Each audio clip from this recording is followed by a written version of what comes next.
I'll start off with fundamentals.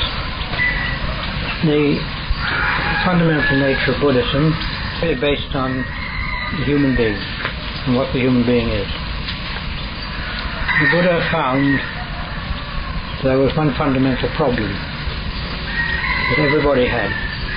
That was the problem of discontent. Everybody is discontented. Nobody is really contented at all. Discontent, in fact, is really our motive for doing things. We do things because we think it's going to bring us more contentment. Sometimes discontent becomes rank suffering. Sometimes it's just little irritations. But always it's there. In one way or another, it's always there. It's discontent. And this, the Buddha saw, was the fundamental problem that everybody has. And everybody is trying to overcome it all the time. Big ways or small ways, everybody. It doesn't make any difference whether they're Buddhist or what they are. It's the same thing in everybody. He saw that this was the problem. And with his insight, he analyzed this problem. And he saw that this problem fundamentally came from craving. It's the wanting all the time. And with this wanting, one's mind constantly goes out and searches for things. Then desire comes up and it wants to get that thing. And it goes out to grab that, whatever it is. And when it does that, then it tries to satisfy by that means this discontent. But when it goes out to grab things like that, it also produces a state of attachment to the objects which it grasps after. When it gets things which it likes, when the person gets things which they like, they want those things more and more. They get attached to it. When they find things they dislike, they want to get rid of them. Then they get attached to not wanting those things as well. And when we have this attachment keeps us going on in the way that we've set up the situation in the past. In other words, we've set up attachments to things. Those attachments come up time after time after time and lead us in the same way. And this causes us to go on until we come to the end of our life. And when we come to the end of our life, there's the remainder of what we've got within us, the seeds of what we've planted by our actions, and that grasps at a new life. And so we go on the next time. And the same sort of thing happens, and then we go on the next time. We go on and on and on like this. Most people want endless life. But in fact, if they realized the nature of it, they wouldn't. They would see that the only thing to do is to try and stop this. To try and get to some satisfaction, something really satisfactory. The trouble is that we always want things based upon what we call the kilesas, the defilements within ourselves. These defilements are greed, hate and delusion. And these are caused by a fundamental ignorance. The ignorance in us doesn't understand what the right way of things are. Doesn't understand what we are, why we're here, where we've been, where we're going to. When people don't understand this, then they suppose all the time, and they suppose that this is the right way to do things, or that's the right way. They suppose if they follow other people that it'll be right because everybody's going that way. And they suppose that if they see something they want, they should try and get it because they feel that will make them happy. And they get it. And perhaps it satisfies them for a short while. But then the old habit of wanting comes back again. Almost very, very quickly too, usually. And so they keep on going on doing the same thing time after time after time. Now, when people have discontent and they search for the cure to it, they use a method of cause and effect. If somebody has discontent, if they feel bored, they think of how can I get rid of this boredom? What will overcome it? And they think of something and they go and do it, or they get it, or whatever it happens to be. If they have wisdom and they understand the situation, then they do the right thing. And they would, in fact, bit by bit, get rid of that discontent. The trouble is, people have this ignorance in them, and they keep doing the wrong thing all the time, because they don't know. This is what the Buddha saw, and he saw with his wisdom the correct way that people should act, the correct way that they should go, and how to overcome this situation. The right way is to get rid of this attachment and this craving that we have within us. Because if we're attached, we keep on going on in the same old way. And if we have the craving, we create that attachment. That attachment comes from craving. So what we have to do is get rid of that craving. Now the craving comes because of feeling. We get feelings, we feel discontented, we feel irritated, upset, whatever it is. When that feeling arises, then there comes the craving to overcome that feeling. And the person then acts in whatever way they think is going to cure it. And if in fact they had the wisdom to see what's the right way, they could do it. But the trouble is, when it comes like that, from feeling giving rise to the craving, immediately they're in the wrong path. They're going the wrong path, the wrong direction to cure this. And this is the way most of the world's going. When most of the world's going like this, one's bound to have plenty of trouble in the world. And, well, I don't need to tell you about that. You know enough about it, I think. The trouble in the world, it's always been there, one way and another, and it will continue. Because these kilesas, these defilements, are there in people. And if they're there in people, there's bound to be trouble the whole time. For ourselves, we've learnt to search to some extent for a cure to this, to the right way. And because we've learnt the right way, and we can learn to see how to do things properly, so we can slowly learn to undo this situation in which we've got caught. Because we are caught in a situation. We're caught in a sort of repetitive process, where the results of what we've done in the past keep us doing those things which bring us back to the same things in the future. And we just keep rolling along like a wheel, going along all the time on the same path. Sometimes veering this way, sometimes veering that way. But the whole thing is we're going along on that path the whole time. And the wise person, when they see this and they realize this, they want to do something about it. They want to get free from this situation. And the Buddha taught that when a situation is caused, such as this, then if you stop the cause, you can stop the situation. You may not stop straight away, but you're going towards the ceasing of that situation. And he taught that if one stops this craving, then one can slowly undo the situation. The results of what one's done in the past will come out. The whole situation will become weaker and weaker. And one then comes to a satisfaction and a contentment which one's never had before. The path that the Buddha taught for doing that, which again is a caused thing, if one wants the cessation of discontent, one's got to produce the causes for it. And the causes are what the Buddha called the path, the Eightfold Path. And they're the path of action which one has to do to overcome this situation. It's basically made up of moral behavior,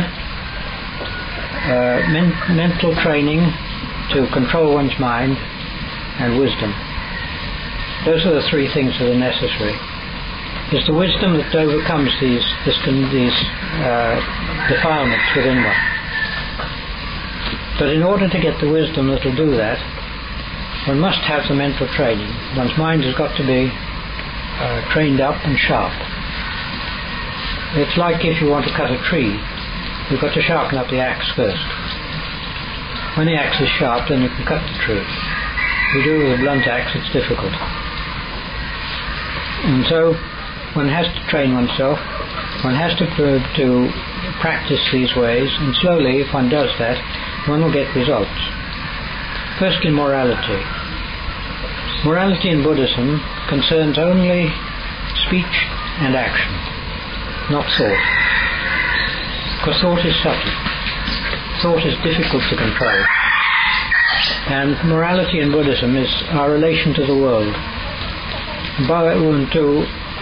In this, we have to set up our relation to the world so that there's no attachments, so that we can feel free from the world, so that we don't feel that there's any guilt anywhere or anything pulling us in that direction.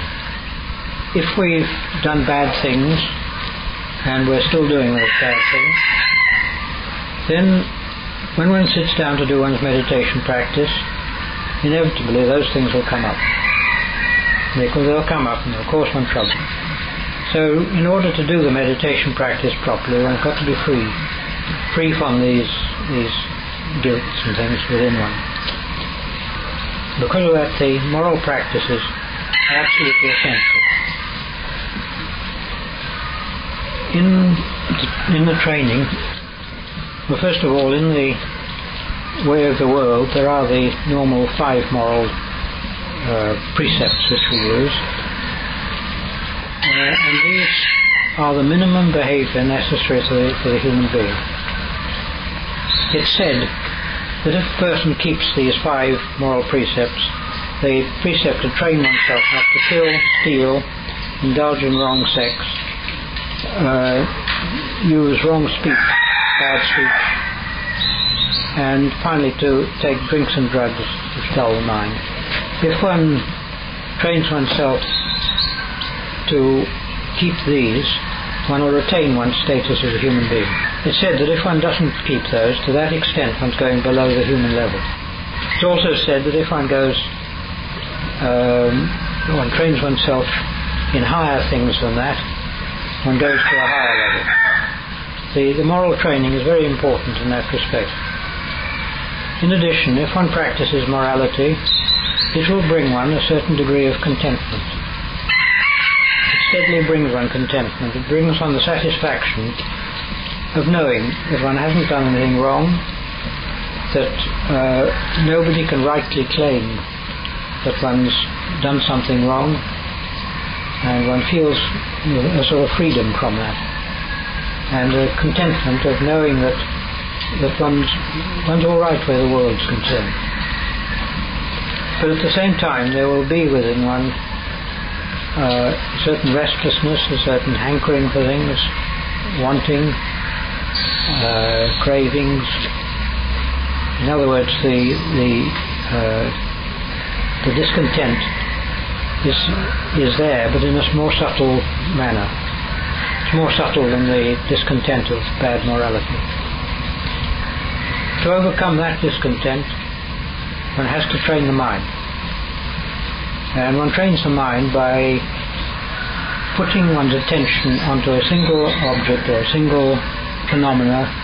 Usually we use the tip of the nose, the breathing, the tip of the nose. Some people will use the word Buddho. If one does that and one keeps one's attention on that, and the important thing is to keep one's attention, then steadily the mind will become more and more focused. the distractions which one usually has tend to die away. And when I say that, it may take quite a long time, depending on the person. Some people, they can do it very quickly. Most people, it's quite a job to control the mind. It's a very long time in which it's learnt to go the wrong way, in which it's been distracted, thinking about this, thinking about that, wandering all over the place. And it doesn't readily give way to the meditation practice. The reason why it doesn't give way is because of these defilements within one. If they went there, it'd be easy. But we've got these defilements. They're within us, and they keep coming up all the time, and they act like demons. They cause some trouble the whole time. So one does the meditation practice, and it's quite hard work, for quite a long time. And steadily the results come. Bit by bit they come. As they come, one gets more calm, more contentment. One gets a feeling of confidence that one's on the right path.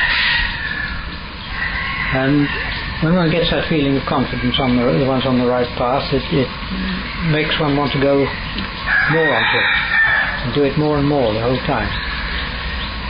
And the practice gradually improves then.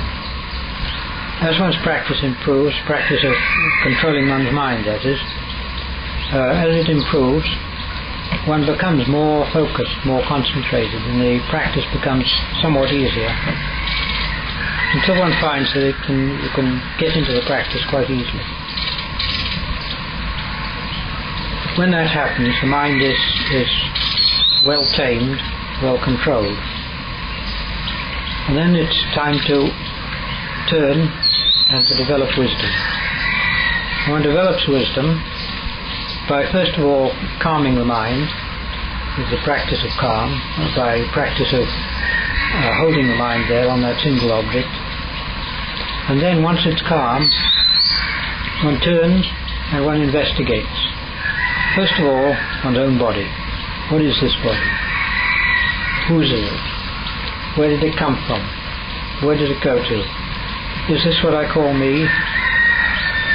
What sort of a thing is it? Is it pleasant? Unpleasant? Is it a joyful thing? We have to look for ourselves and see, and find out for ourselves what the situation is there. When we do that, we come to see that this body isn't me, it isn't mine. The body belongs to the world. Part of the world. It's made up of the world.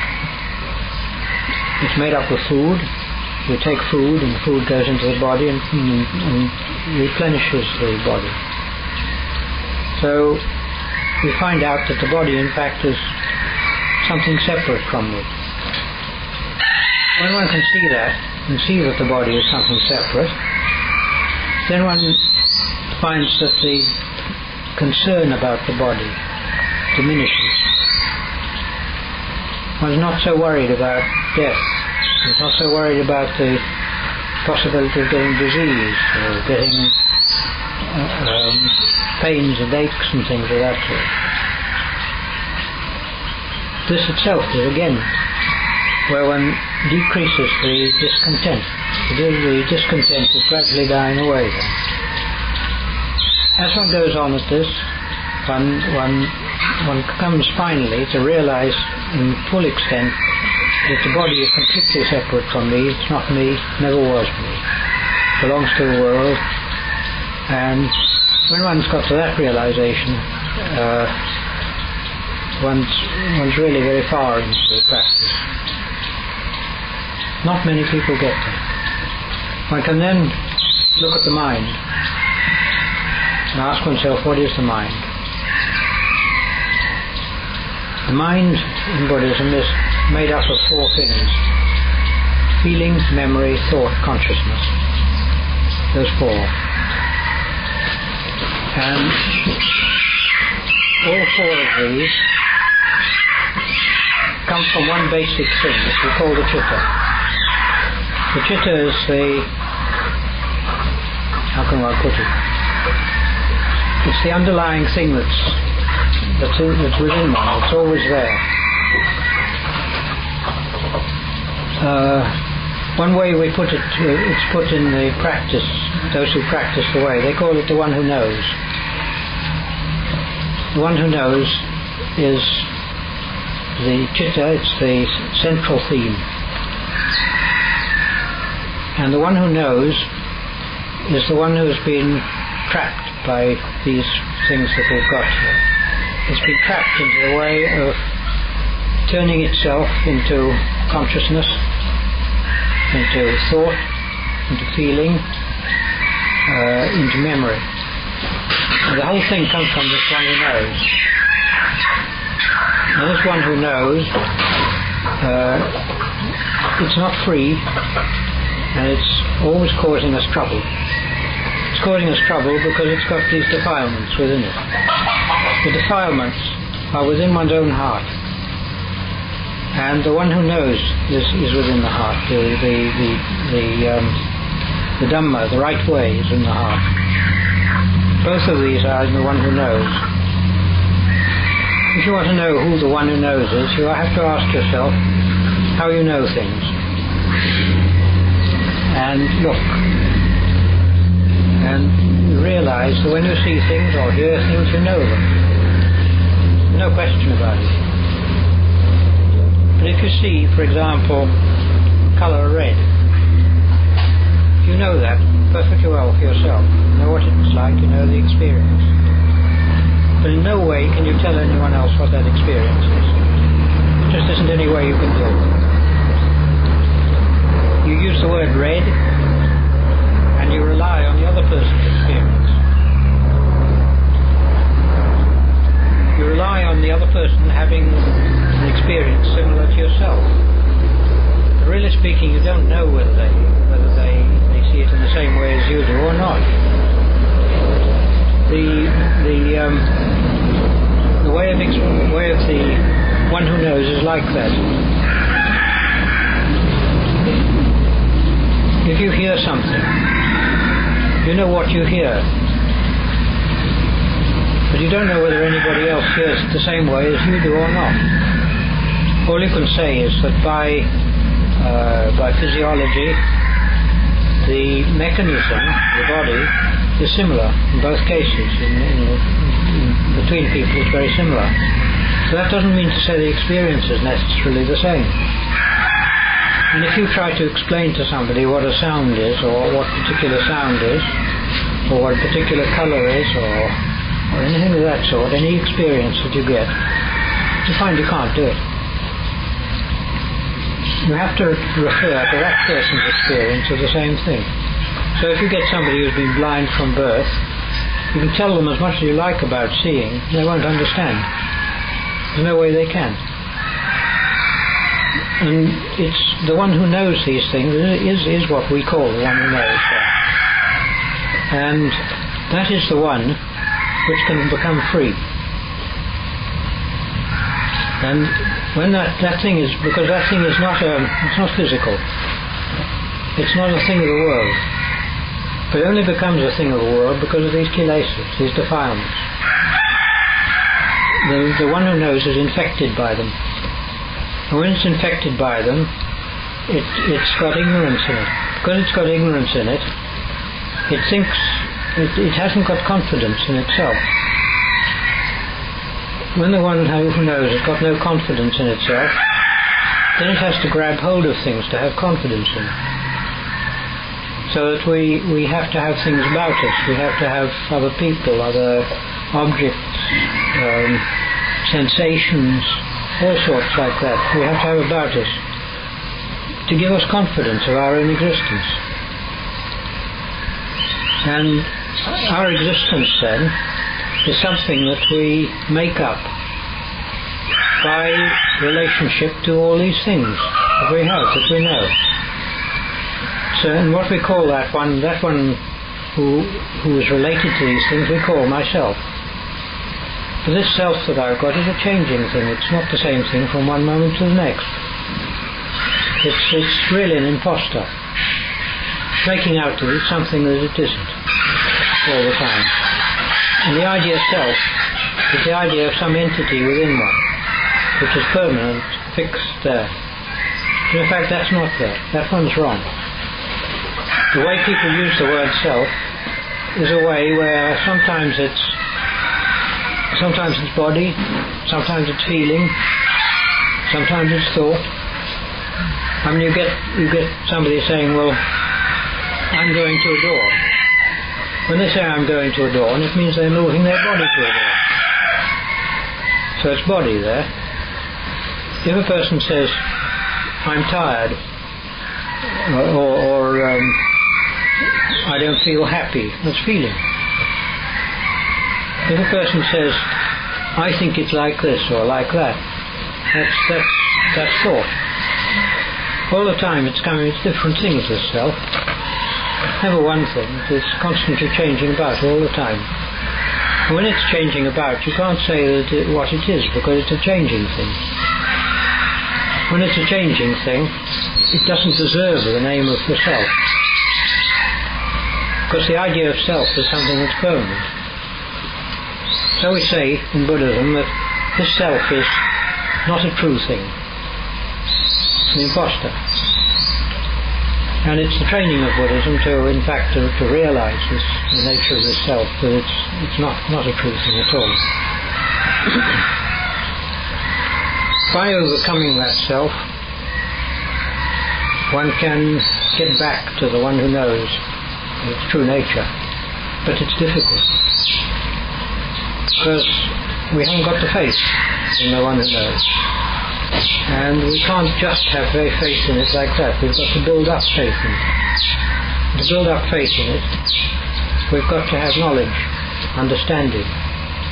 We've got to be able to see with insight into what we are, the way we work. And gradually, by cutting off the things that we're not, we come to what we are.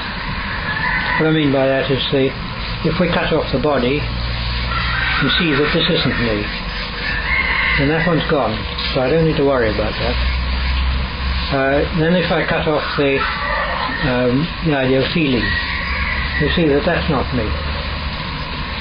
By cut off, I don't mean you get rid of it, yeah, but you're removing it from the idea that I am that.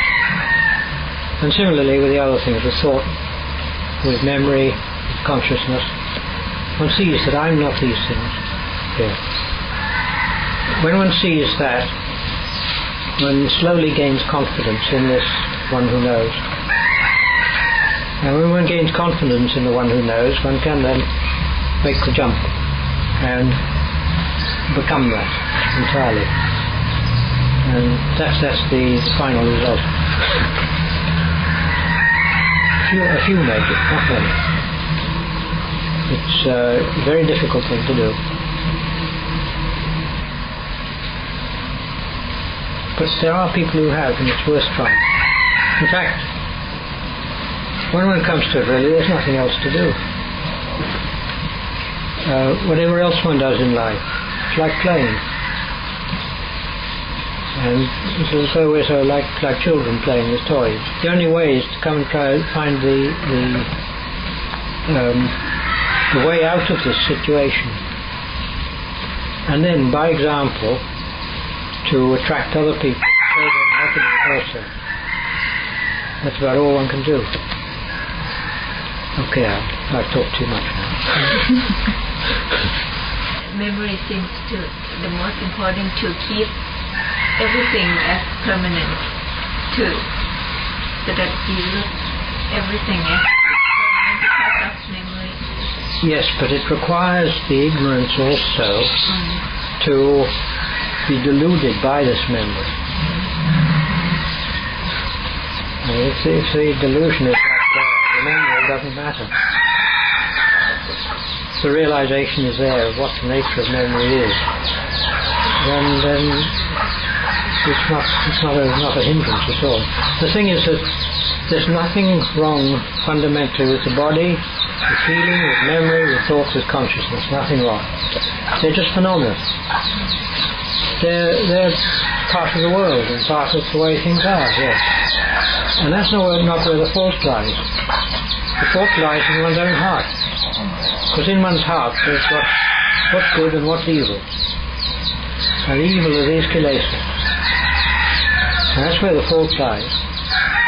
You can say, if you like, the devil's in the heart. That's where it really is. Outside there, it's just all phenomena. It's in people that are like it. In fact,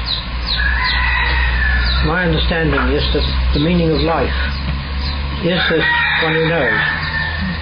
Where that is not, there's no life. I mean, animals have one who knows. These chickens have one who knows there too. It's a bit dim, but I mean, it's there. The thing to realise is that whatever happens, the one who knows is there. If somebody gets Alzheimer's disease and they can't remember anything, the one who knows still knows. If the person's got brain damage, the one who knows will still know. But what it knows is just its situation, and it can't sort of reflectively know its situation, but it knows it. All the time there's this knowing. One can think back how when one was very young, one knew things. One may not have understood them much, but one knew them just the same. As one grew older, one also knew things in the same way. And as one's grown up, going older and older, one's knowing is there just in the same way. It's always there. Philosophers throughout the ages have always had a lot of difficulty with knowing how we know things. It's always been a problem.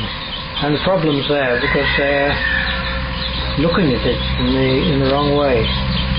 Because the philosophers, for the most part, got kilesas, they've got defilements. And having defilements, they can't see the situation they're in themselves. When they can't see their own situation, they can't realise what knowing means. Memory is very important. Before, this world view is very important too. Because this is the thing that traps us so much. We've got a view of the world, of our past, of everything we've learned. And whenever we see anything or hear anything, we refer to that view and see where it is. Where in my past have I seen something like this? Most of the things we meet, of course, are the things that are familiar with us, around us. And familiarity means that we've got a view of them. We've got a plan inside of the situation. When we've got a plan, we usually go to this part of it or that part of it in memory. The trouble is, when we've got that plan, if that plan's been built up in cohorts with the defilements, the kilesas, then the plan itself is distorted. When the plan is distorted, the tendency for us to understand things is distorted. And then it's difficult to understand the truth, because the truth then is distorted by this plan that's wrong inside. Wrong programming. It is, yes. The only thing is, one mustn't think that memory in a human being is like memory in a computer. It's not the same thing. The functions, I would say that the human being has got a similar type of memory, which is a store. But mostly the memory in a human being is an active memory, not a passive one. In other words, it's rather like you've got a line of soldiers, and the sergeant major says, "Who can play the piano?" Then somebody goes, "I can." So I think, "All right, you peel the potatoes." That's the way they work. But you see, the thing is there. He finds out because there's a response from the person. In other words, with memory, you call for something, and the response must come from the memory. Now, a computer can't do this. Sergeant Majors are like that.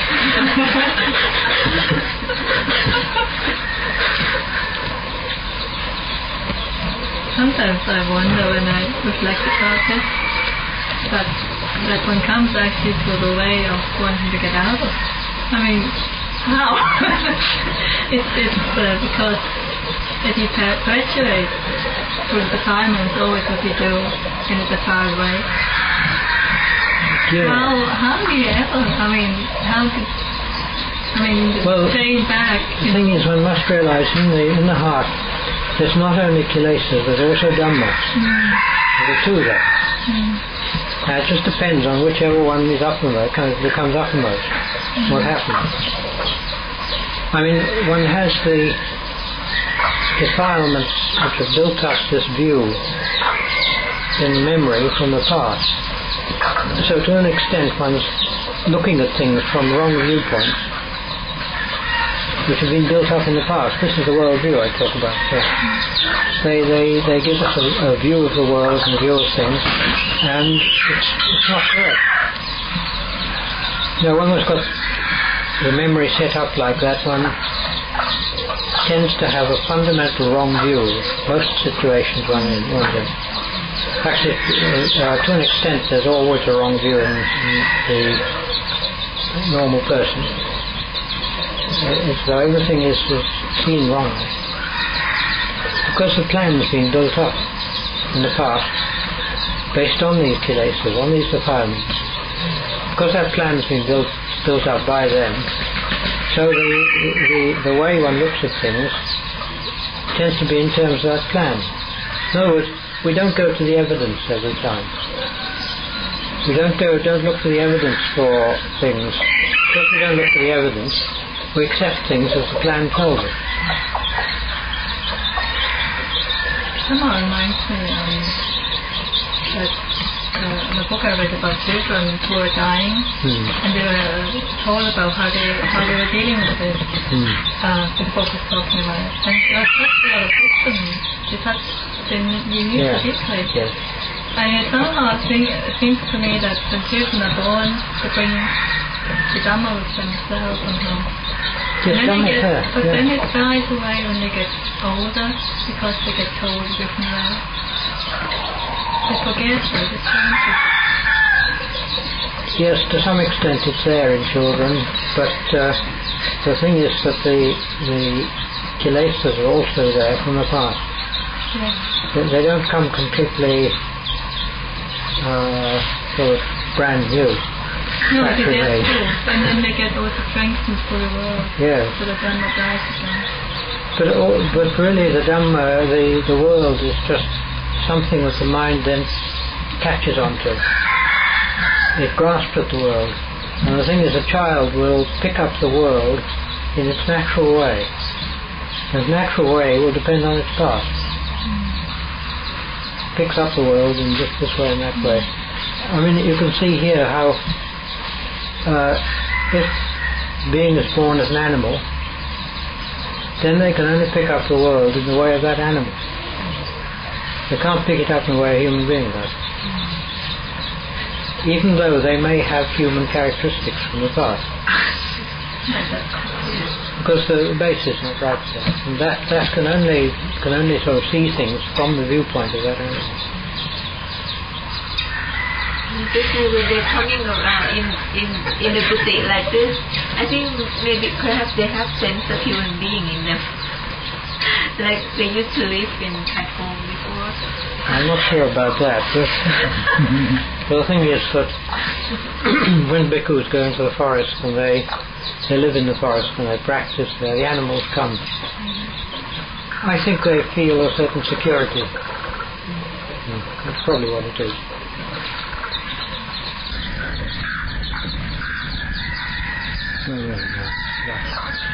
My memory is telling me to avoid that fruit or that poisonous plant, and my memory is also telling me to avoid that person. Yes. That person hurt me last year or last week. But then if you look in yourself, when you meet a poisonous plant and you learn to avoid it, there isn't the same attitude. It's quite a different attitude. When you meet a person who's harmed you or done something wrong, the attitude's utterly different. when you meet the plant, you know it's inanimate. You know perfectly well it doesn't intend to harm you, but you just have to be very careful not to touch the thing. And that's all. That's what it comes to. But when you meet a person, one feels that person should have characteristics similar to oneself. So one expects of them what you would expect of yourself. And of course the other person may not quite see it like that. That's the problem. Would it not also be wisdom to avoid that person? If that person... If one can't... If is harmful to...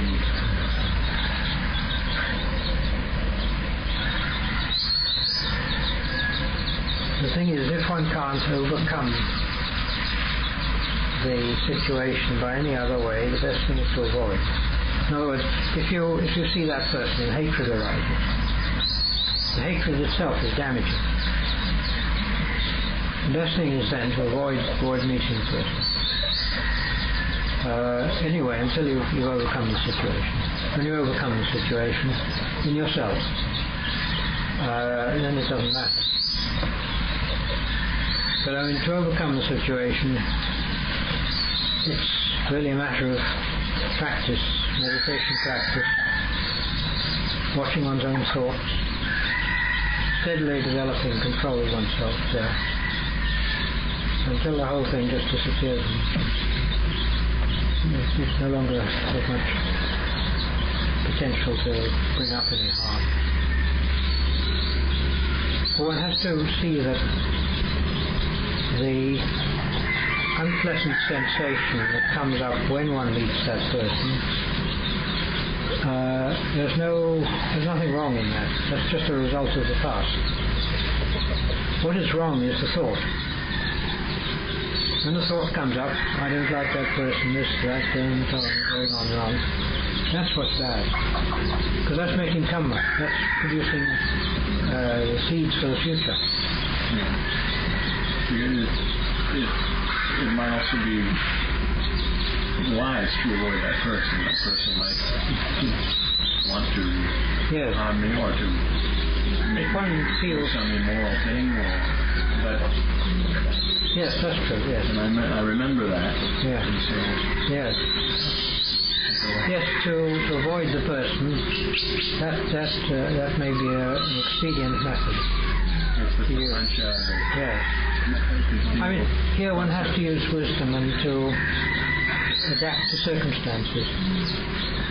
You have to. The way of wisdom here is to assess. Well, I don't feel I can control myself, and it may bring me more harm if I meet that person. Best thing is to keep out the way. That's all, really. This is the way of wisdom.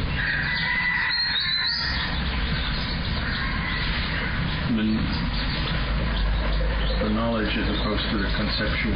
Yeah. But you see, another person might think, that person's done me harm, I want to meet him because I want to bonk him one. Now this can happen too. He wants to settle the thing, but in the wrong way.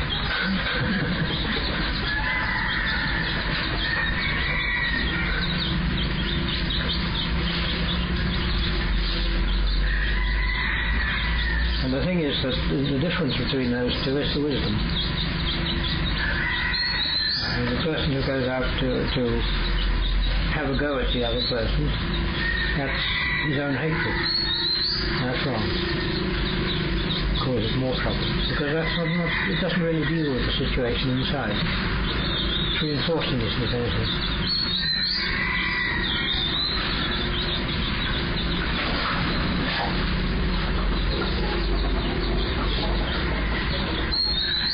All these problems come because of attachment. Attachment fundamentally to self. Self is the trouble. Self is, time after time, this is the thing that causes the trouble. I like to comment on self that everybody knows selfishness is the wrong thing. Yet if self was the truth and real, selfishness would be the highest virtue. It isn't.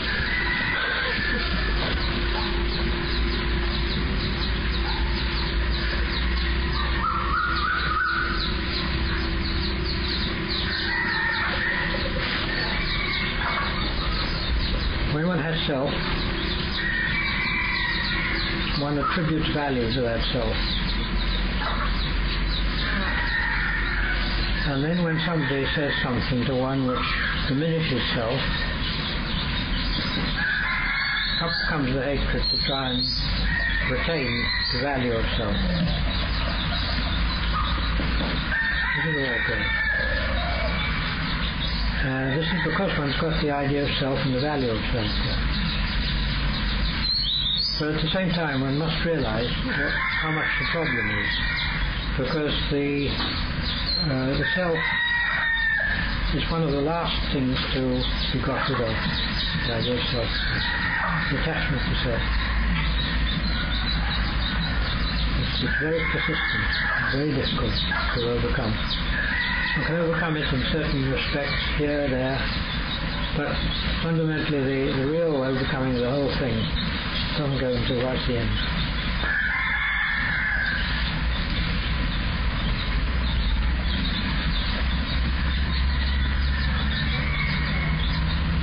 Because in the world the self is very important,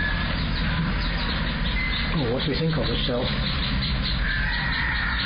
because we have endless things that rely on it. Social position, the sort of pecking order, various systems, situations, all sorts of things like that. The relationship of who shall be the boss, governing on from the government down, and who's prepared to accept them as a boss, and so on. It's all involves the idea of self the whole time.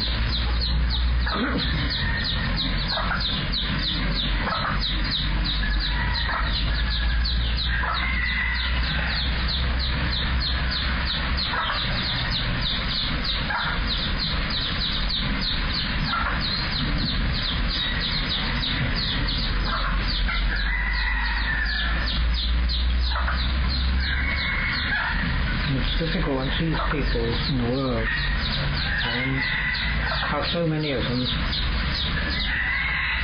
are in a hopeless situation. They're hopeless because they're not interested to do anything about it. The lack of interest makes it hopeless. If a person's got interest, they want to find out what's wrong, they want to cure themselves, then there's some hope there. But for people who don't care, they're absolutely disinterested, their interest just goes out into the world all the time, really it's very difficult to do anything.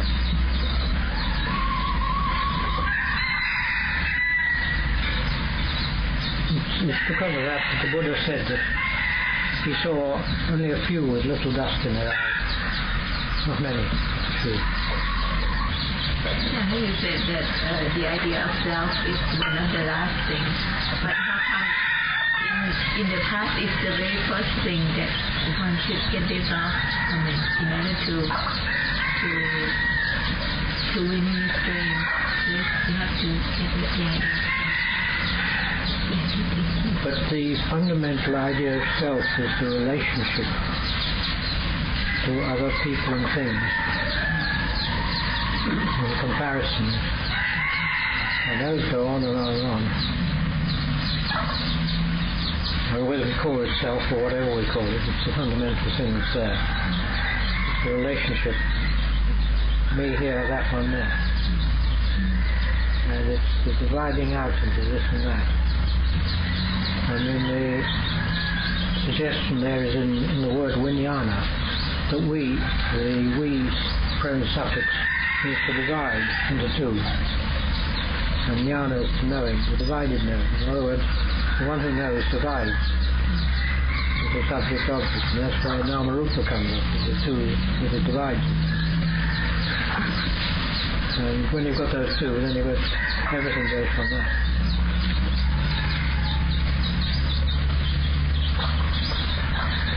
Again, does it operate that way in Vibhava Tanha? Dividing? Vibhava there, it means it's the opposite really, opposing there. The we suffix it isn't always a suffix. Some of them have just got the we beginning as part of the word. But Vijnana comes wake up Janati, So we and Bhava, we really speaking, Sanskrit puts with Bhava very nicely, I think. Bhava Tanha is the wanting of life, or really the wanting to remain. Wanting this situation. Yeah, wanting this to go on. Pleasurable situation. With Bhava Tanha is wanting it to change. Wanting it to change. Yeah. He puts it like that. He's quite good at it. There wouldn't be a notion of division in that Vibhava? Yes, it would be really the going away from this. Dividing from this to that? Well, probably. From this experience to that? I'm not sure the etymology of it today.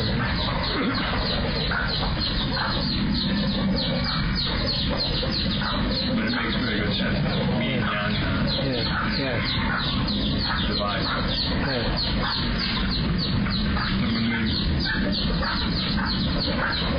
When we divide all sorts of things like colors and forms, you mentioned. Yeah. That's a fundamental problem. To divide things into red, blue, green, yellow, and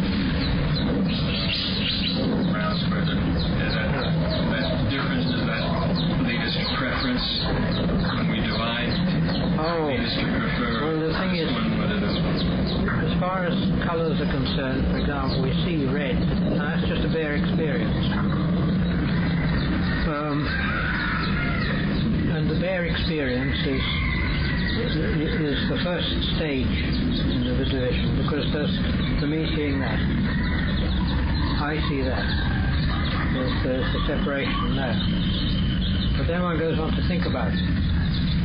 And then one makes comparison. But to make comparison, one's got to retain that in memory, then consider a different colour. And then we bring the two together in memory, and it's a mental thing, that is. It's not external at all. It's not external. No. It's inside, it's in the mind. In comparison, and it goes back and forward, so the feeling of this was pleasant, or that was pleasant, and this was pleasant, that was pleasant, and then the decision is made, I like this one better.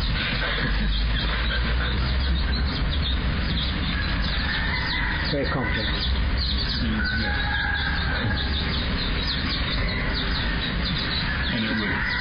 And that would be an illusion, wouldn't it? That Nama and Rupa are divided. They have to go together, don't they?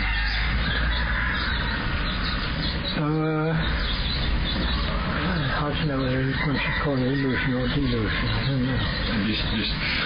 Deception, probably a better word. Yes, there is deception there. But what I'm not sure about is whether there's another way of knowing the nature of this world and bodies and things. What we know of bodies is from our own body, we know it by feeling, really. Feeling is the main thing.